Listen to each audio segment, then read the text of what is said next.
Hello nshuti zanjye, muri iyi video tugiye kurebera hamwe uburyo wafungura Google AdSense ndetse turaza kurebera hamwe nk'uko mwabinsabye muri benshi uburyo wabasha kuba wakwikurira email muri telefone yawe. Hari igihe ugura telefone n'umuntu ariko wayigeza mu rugo umwayiguze yagiye mutari kumwe ugasanga harimo icyo bita email, kandi email niyo igize telefone. Noneho ndaza kubereka uburyo wayikura muri telefone yawe ugasigara ufitemo email yawe uyifunguriye ku giti cyawe. Ariko muri iyi video icy'ingenzi tugiye kureba ni uburyo wafungura Google AdSense, kuko Google AdSense niyo YouTube yifashisha mu guhemba abantu, kuko iyi Google AdSense uyihuza na banki kugira ngo amafaranga yawe ajye abona aho aca agera kuri banki yawe. Nuko ugomba kuba ufite Google AdSense. Umuntu rero turi buze kubana muri iyi video kugeza irangiye araza kuba ari umuntu ufite ubushobozi bwo kuba yakwifungurira AdSense, cyangwa se akaza kunareba yuko afite AdSense muri telefone ye, kuko ntabwo ari byiza ko wafungura AdSense ebyiri kuri account imwe.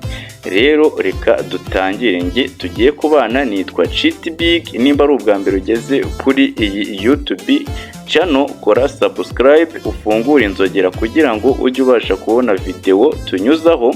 Kandi ibi ntabwo turi bubitindeho, niyo mpamvu twahisemo kuzajya twigisha utuntu tubiri muri video imwe kugira ngo tutazabitindamo, kuko mu buzima busanzwe twe dukora umuziki.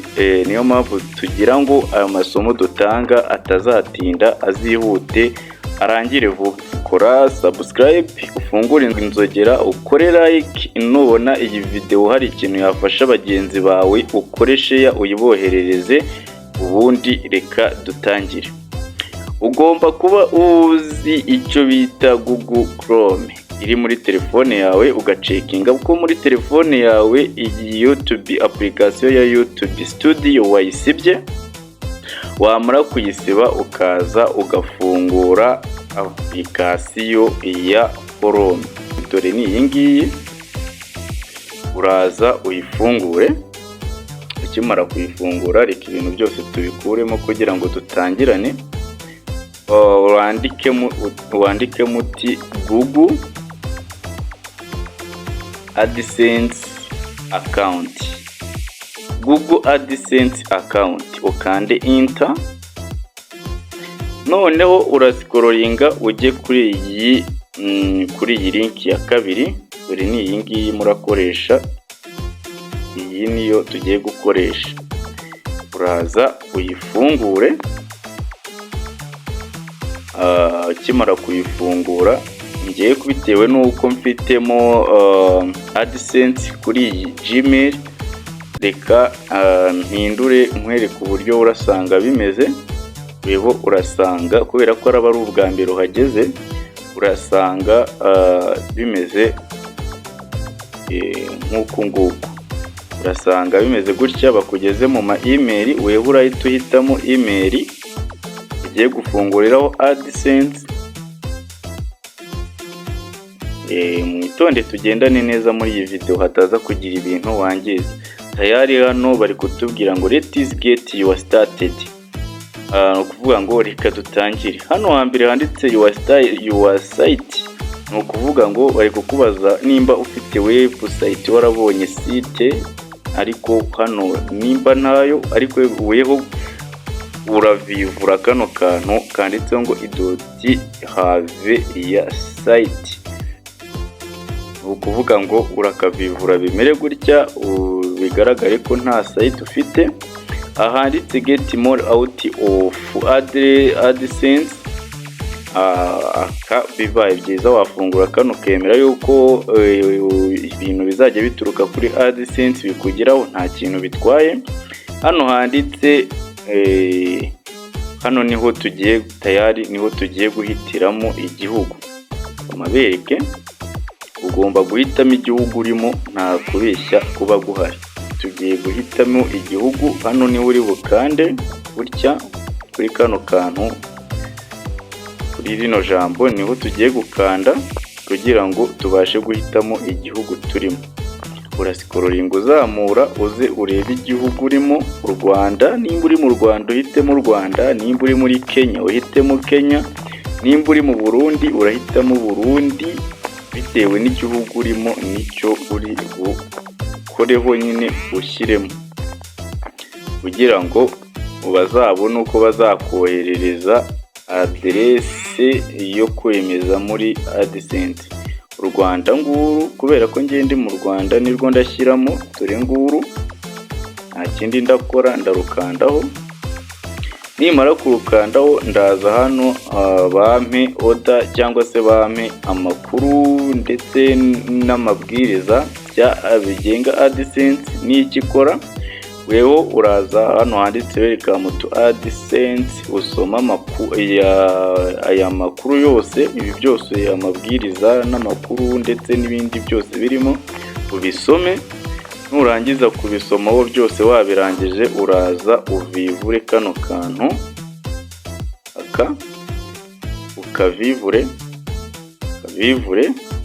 nurangiza kukavivura ukande start using AdSense, ukandeho utegereze. Ukuvuga ngo ubu tayari turangije gufungura AdSense yacu. Ntabwo ari ibintu bigoye, n'ubu AdSense yacu twarangije kuyifungura. Ariko nanone hano harimo utundi tuntu twinshi cyane twagakwiye kuzakoraho, tukabereka uburyo iyo AdSense wayagura, ibi bijyanye na payment, uburyo wabihuza cyangwa se ukaba wayongerera imbaraga.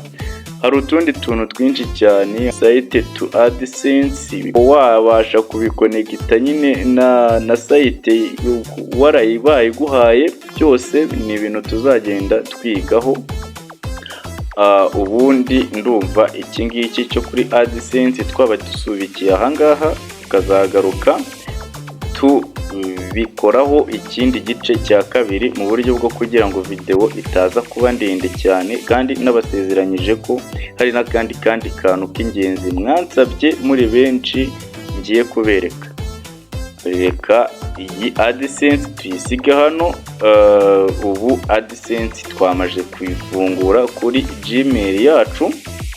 AdSense nimba ureba neza ukabona email yawe ari iyi ngiyi AdSense, ubwo tayari bamaze kuyifungura. Rero turasubira inyuma burundu, tujye gukora kuri bya bindi byo gukuramo Gmail muri telefone yawe. Nta kindi kintu uri bukore, uraza ufungure iyi application ya setting. Ukimara gufungura setting, usikororinga uzamura, urebe ahantu handitse password and account. Ahanditse password and account ukandeho. Ukimara gukandaho uraza urebe ama email yawe iyo ushaka kuba wakuramo, uyihitemo, uyikandeho. Urabona tugiye gukuramo iyi email. Kabiri handitse ngo account sign, ariko twebwe aha tureba nahanditse remove account, niho uri bukore. Bahita bakubwira ngo remove account, hasi baguhe amakuru arambuye, bakubwire ngo removing this account will delete all of its message, contact and other data from the phone. Ni ukuvuga ngo iyi email uramutse uyikuyemo, ibintu byose biri kuri iyi email cyangwa se iyi telefone, harimo nomero za telefone, andi makuru, message ndetse n'ibindi bintu byose, n'andi makuru yose ari kuri iyi telefone birahita bivamo kuri iyi telefone, wongere utangire bundi bushyashya. Wowe nimba ushaka kwivamo urakanda handitse remove account. Kubera ko ngiye nashaka kuyikuramo, ntibikeneye kuyikoresha, ntago ndi buyikuremo, ariko wowe nukanda handitse remove account, byitondere neza kuko nuyikuramo utazi password yayo ntago yemerewe kongera kuyigaruramo. ubwo awuyisibye burundu muri iyo telefone. Ndumva ari icyo ngicyo nababwira uyu munsi, ariko rero icyo nababwira kindi ni uko tugiye kujya tubagezaho n'andi masomo atandukanye. Ubundi ikintu nababwira mugomba no gukora ni mukore subscribe, mufungure inzogera, mukoreshe ubundi kugira ngo tujye tubana mu zindi video zikurikira.